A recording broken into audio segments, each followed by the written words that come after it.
Chapter 1. Thomas got ready for the dance in his apartment on the 3rd floor and cursed his slowness all over again, because of course Sammy had been right. Someone else had asked Alice to go to the dance with them, and it seemed that she had accepted because the young consultant had gone round bragging about it irritatingly frequently and loudly ever since. Thomas had felt extremely crushed. If only he had been a little quicker in his approach to her, then she might have been his date for the evening. He would never get another chance. She would think him a terrible coward, and he was, too. He should have stuttered and stammered his way through the request, instead of being scared he would look like an idiot and not asking at all.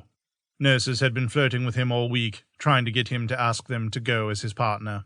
However, he only had eyes for Alice, and took no notice of their attempts to gain his attention, leaving them bitterly disappointed. He had half decided not to go to this function at all now, but he had realized that he could still observe from a distance. Maybe the consultant would screw up and he could offer to escort her home and go from there. Perhaps she really wanted the consultant as a boyfriend, though, and would find him insensitive if that situation were to arise. Thomas tortured himself with the what-ifs. Each time he messed up the approach and she rejected him. She wouldn't want him in a month of Sundays. He kept trying to be in places where she was, just so he could know she was safe, though he couldn't imagine why she wouldn't be. It was very stalker-like behavior, he knew. But the truth was she had bewitched him from the moment he had laid eyes on her. He dreamed of her at night. She wove in and out of them like some kind of temptress. In his head he also saw images of the date with the consultant going well. He saw the ring on her finger and the pretty children she and the consultant would have. He finished checking in the mirror that his bow tie was quite straight and shrugged into his suit jacket. Under usual circumstances he wouldn't necessarily wear one. However, it was the middle of November, and if he didn't want to freeze to death, then it might provide some protection against the cold.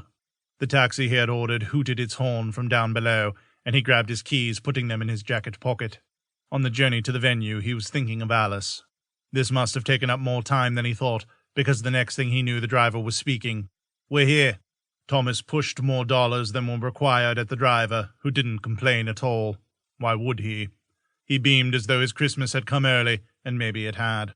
The hall was already crowded once he had presented his ticket to the custodian of the entrance hall, who was one of the hospital receptionists. A scarily efficient woman. He couldn't remember what her name was. The staff on reception rotated far too regularly. He usually rushed through when it came to calling patients and not paying as much attention as he should. He nodded when she told him to have a pleasant evening, Dr. Seabrook. All the tables had been arranged at the side of the room with seats set around them. The wide space looked strange, completely cleared of these. There were people holding hands with partners as the DJ changed the music. She was sat at one of the tables. There was no sign of the consultant. She was quite alone, drinking what looked like a soft drink. He wondered vaguely where her date had gone, to the toilet probably. He would be back soon, all smug, because he was spending the evening with the most beautiful woman Thomas had ever seen. The next dance went by, and the next, and still Alice remained where she was. Her eyes met his, and he thought how sad she looked.